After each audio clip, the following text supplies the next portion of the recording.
थे, प्रोटेस्ट कर रहे थे कि जो SRO 202 जिस तरह से जम्मू कश्मीर में अमेंड किया है, वहीं उसी तरह पे जो अमेंड किया है उसको लद्दाख में भी लागू किया जाए। बहरहाल आज ऑर्डर आई यूटी एडमिनिस्ट्रेशन की जानिब से कि SRO 202 जो अमेंड किया है उसको लद्दाख में भी लागू किया है। इस हवाले से हमारे साथ बात करने के लिए लोब्जंग वांगटक साहब हैं। वांगटक साहब, कारगिल में जब प्रोटेस्ट कर रहे थे SRO 202 को लेके, जो इनकी कंसर्न्स को आगे रख रहे थे SRO 202 के, ये प्रेसिडेंट थे कारगिल के अंदर। तो वांगटक साहब, मुबारक हो, फिलहाल जो है अमेंड हुआ है SRO 202 और लद्दाख में एप्लीकेबल हुआ है, मुबारक हो। Thank you sir. सबसे पहले तो मैं गुलिस्तान न्यूज़ को तहे दिल से शुक्रगुजार हूँ, क्योंकि हमारे ये मिशन में, ये मुहिम में जब से हम प्रोटेस्ट किया था, प्रोटेस्ट से लेके आज तक कामयाब होने तक आप लोगों हमारे साथ कदम कदम आप हमारे साथ था। इसलिए हम पूरा करगिल और लद्दाख SRO 202 ऑन बिहाफ हम आप लोगों को, पूरा मीडिया वालों को तहे दिल से शुक्रगुजार हूँ। तो आज का दिन हमारा जो लद्दाख का जो SRO 202 विक्टिम्स एम्प्लॉय उनके अंदर फॉल करते हैं, तो उनके लिए अच्छा सा दिन, मतलब खुशी का दिन है कि जो आज सुबह 25 सितंबर 2002 लद्दाख यूटी JD का ऑर्डर आया है कि जो SRO 202 7 जून जनके में अमेंड हुआ था, उसी ऑर्डर यानी SRO 194 के तहत ये भी एप्लीकेबल होगा यहाँ पे। तो इसके लिए हम पूरा on behalf of Kargil SRO 202 और ले SRO 202 के बिहाफ से हमारा जो ऑनरेबल MP साहब, गवर्नर साहब, कमिश्नर सेक्रेटरी, जितना भी ऑर्डर ली से लेके क्लर्क से लेके जितना भी इसमें प्रोएक्टिव थे, उनको हम पूरा SRO 202 एम्प्लॉय की तरफ से तहे दिल से हम शुक्रगुजार हूँ। बहुत बहुत हम धन्यवाद कहना चाहता हूँ। अब क्या फ़ायदा मिलेगा, चूँकि आप लोगों के काफ़ी कंसर्न्स थे, लोग जो एम्प्लॉयज़ थे वो कह रहे थे ये जो SRO 202 है ये यूथ के अगेंस्ट है, एम्प्लॉयज़ के अगेंस्ट है। उस वक्त क्या स्थिति था और अब आने वाले वक्त में क्या कुछ आप लोगों को मिलने जा रहा है? सर, ये जो SRO 202 है, ये जो 30 जून 2015 को लागू हुआ था, तो ये जो माना जाता है ये एक ब्लैक लॉ है, ये जो एक एंटी यूथ पॉलिसी है। ये क्यों है? क्योंकि जो कोई भी गवर्नमेंट एम्प्लॉय है या सेंट्रल में हो, जो अदर स्टेट में हो, वहाँ पे प्रोविजन होता है, हर जगह होता है, मगर 2 साल का प्रोविजन हो रहा है विद अलाउंसेस होता है।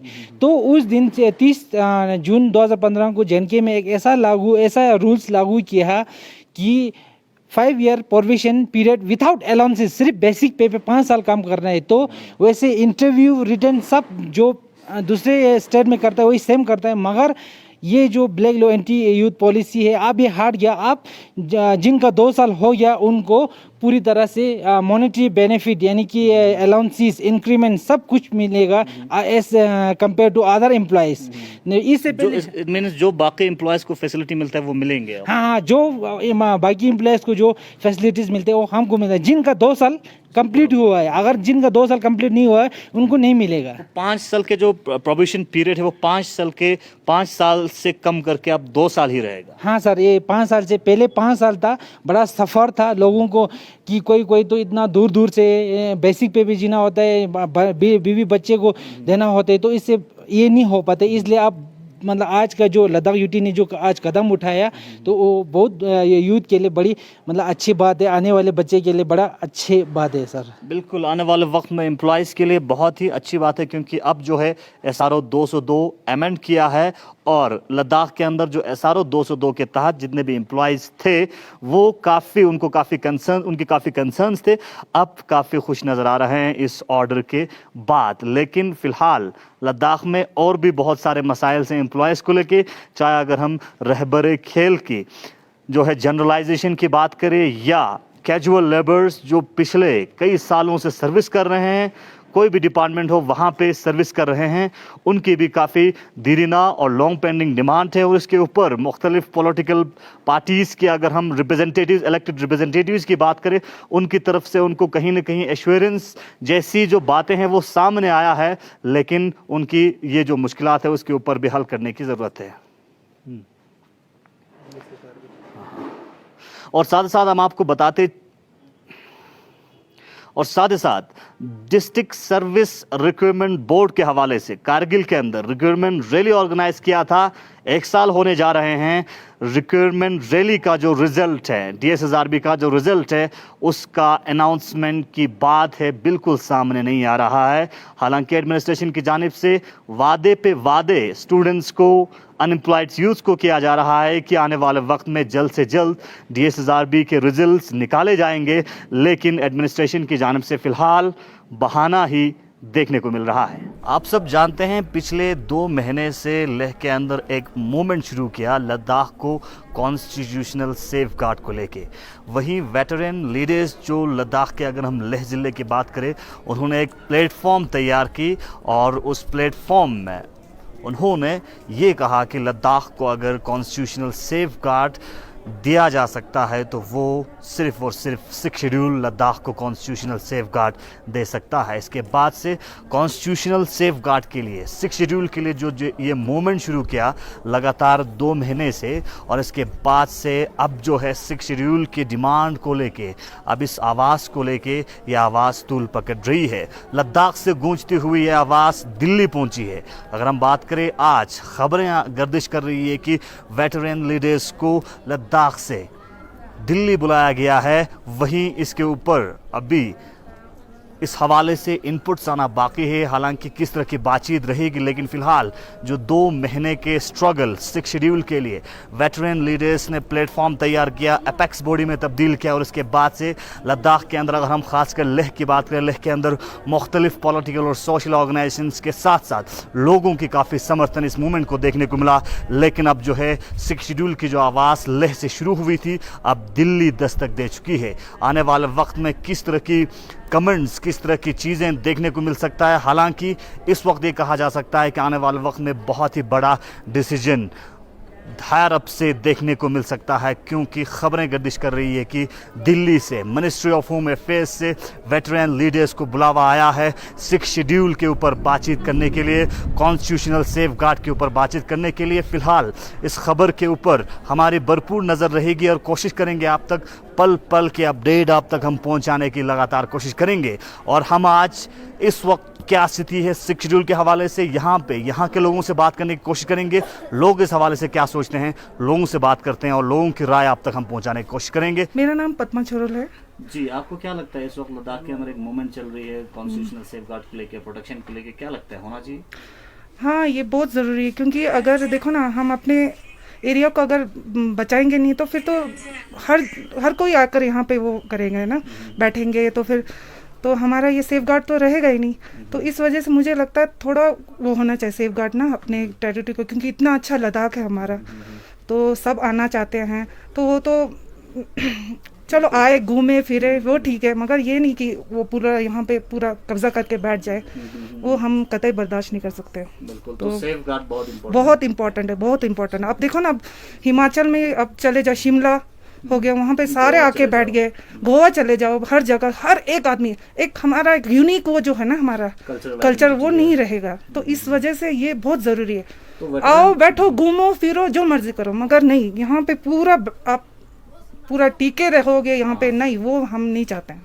देखिए, हमें अब सबको मालूम है कि government of India, Modi ji और हमीद ने हमें यूटी दिया है, हम उनका शुक्रगुजार है।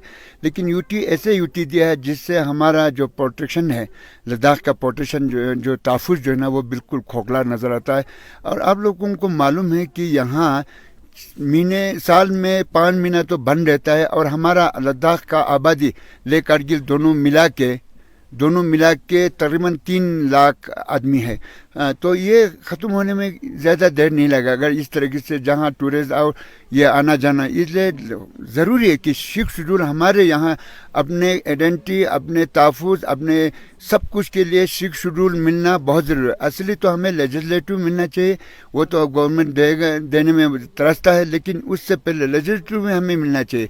यूटी विथ लेजिस्लेटिव हमने मंगवाया था, कि हमने ओनली यूटी नहीं मंगवाया था। जम्मू कश्मीर से हमने अलग होने का मतलब ये है कि हमें अपना आइडेंटिटी बरकरार रखने के लिए, न कि अपने आइडेंटिटी को खोने के लिए। तो हमने कश्मीर से अलग होने का मतलब ही था, नहीं तो कश्मीर में दफ़ा 370-35 था, जिससे हमारा सारा तहफ़्फ़ुज़ बनता रहता था।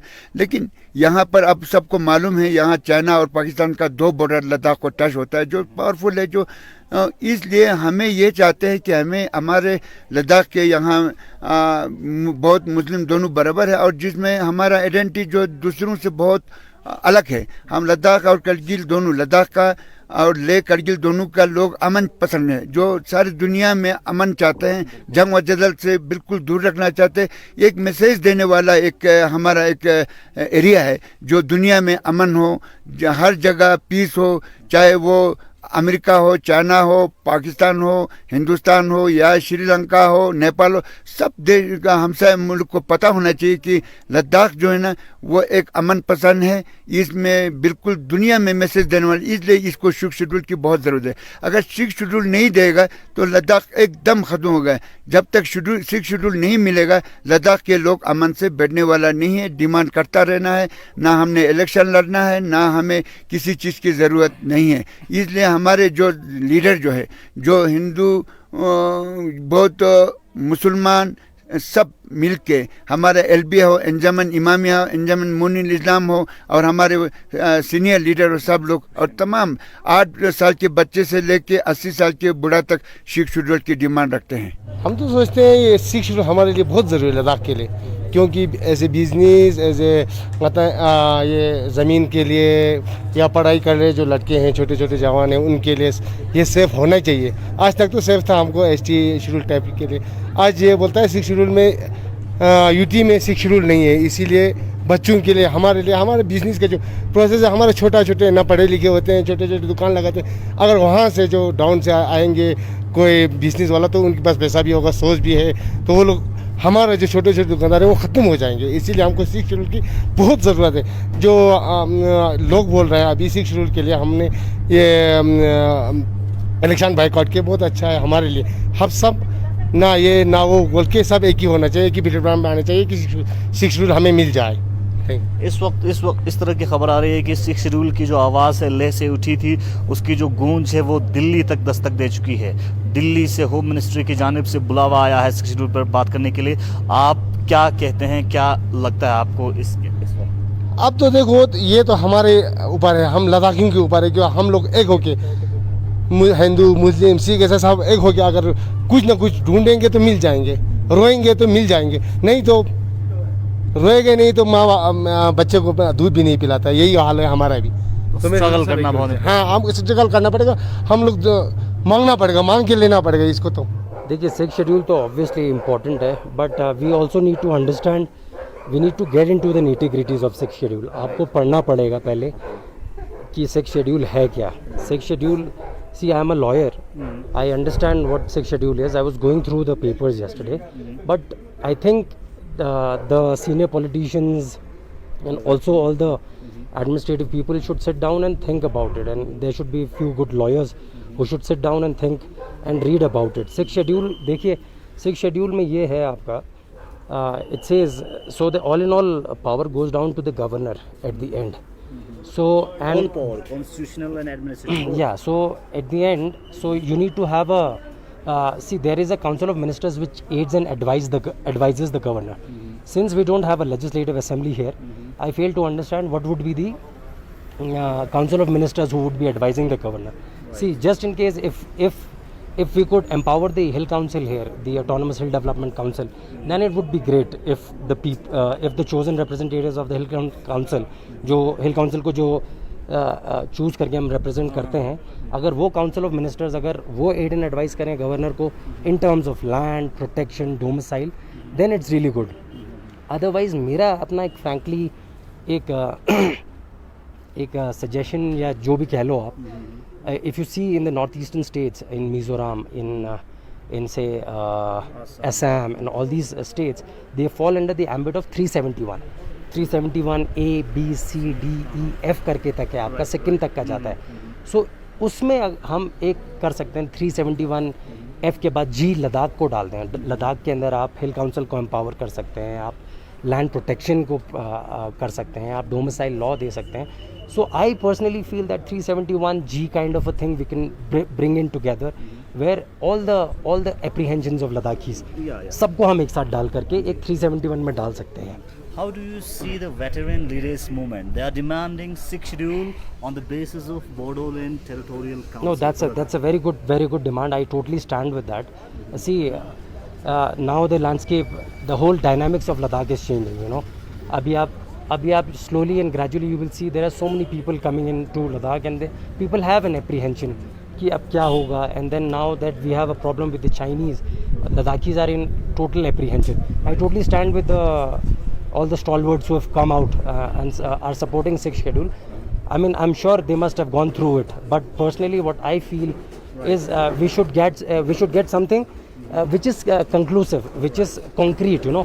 कल को फिर sixth schedule हमको मान लो मिल जाता है, and then again we will sir पकड़ के बैठ जाएं कि ओ ये तो खोखला सा है, इसमें कुछ एंड में फ़ायदा नहीं हो रहा है, या वैसा टाइप का नहीं होना चाहिए.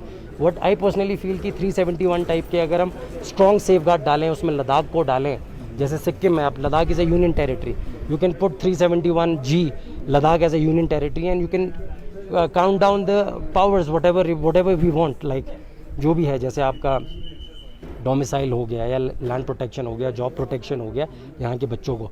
Otherwise, you know, eventually, what I feel is, you know, Ladakh will be like any other place, like Himachal or Goa. You go there, you will see locals working for people coming from outside. So that should not be the case. Being a lawyer, being a local, what are your expectations and predictions? क्योंकि आज खबरें ये आ रही है कि ministry of home affairs की जानिब से वेटरन लीडर्स को दिल्ली में बुलाया है सिक्स्थ शेड्यूल पे बात करने के लिए. No, that's a really good point. That's a really good thing, I would say. See, coming down of all the stalwarts together is a really good thing. वो बहुत ज़रूरी था, और हमारे जितने भी अभी अच्छे जो पॉलिटिकल लीडर्स जो रहे हैं यहाँ के, वो they have come together and it's a very good thing. So I am sure they are well informed and they are well educated. They will go and put the points forward. I hope something conclusive will come out before it's too late. चलिए, आपने सुना लोगों की ज़बानी कि लोग आखिर क्या चाहते हैं लद्दाख के अंदर. लद्दाख के अंदर लोग वाहिद यही चाहते हैं कि लद्दाख कॉन्स्टिट्यूशनली सेफ गार्ड किया जाए, लद्दाख को प्रोटेक्ट किया जाए. लद्दाख की जो यूनिक कल्चरल आइडेंटिटी है, लद्दाख की जो टोपोग्राफी है, जियोग्राफी है, उसको प्रोटेक्ट किया जाए. वहीं लोगों का साफ साफ कहना है कि ज़्यादातर लोगों का कि लद्दाख को सिक्स्थ शेड्यूल के ज़रिए प्रोटेक्ट किया जाता है, constitutionally safe guard sixth schedule के ज़रिए ही दिया जा सकता है. फ़िलहाल हमारी नज़र इन सारी ख़बरों पर रहेगी. वहीं दिल्ली के अंदर क्या कुछ बातचीत एपेक्स बॉडी के साथ मिनिस्ट्री ऑफ होम अफेयर्स का रहेगा, और ख़ासकर यहाँ पे कल जिस तरह से भारतीय जनता पार्टी की जानिब से अशोक कौल ने मीडिया से बात करते हुए कहा था कि 27 तारीख को बहुत ही अहम कुछ ऐलान मीडिया के सामने आके भारतीय जनता पार्टी की जानिब से किया जा सकता है, उसके ऊपर हमारी भरपूर नज़र रहेगी. फिलहाल बने रहिए गुलिस्तान न्यूज़ के साथ. लद्दाख से पल पल के अपडेट के लिए मोहम्मद साक, निसार हुसैन और रिगजिन नमगल.